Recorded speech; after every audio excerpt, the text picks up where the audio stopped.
কিরে জহির, এত চুপ কেন? সবকিছুতে হেরে যাচ্ছে, সবাই দূরে চলে যাচ্ছে, এমনকি নিজের ইচ্ছা করে না বেঁচে থাকার। মানুষ তো দূরে যেতেই পারে, কিন্তু আল্লাহ তাআলা কখনো দূরে যান না।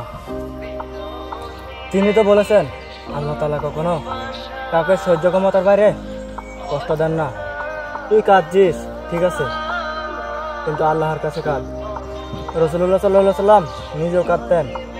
তিনি বলতেন, চোখ কাঁদলে হৃদয় ব্যথা পায়, কিন্তু জিহ্বা আল্লাহর প্রতি অভিযোগ করেন। তাহলে কি আল্লাহ জানেন আমি কতটা কষ্টে আছি? অবশ্যই। তিনি বলেন, আমি তো আছি তোমার ডাকে সাড়া দিতে, তুই শুধু একবার হাত তুলে দোয়া কর। তিনি হৃদয়ের কাছেই। মানুষ যখন বলে যায় তখন আল্লাহ তাআলা মনে রাখেন।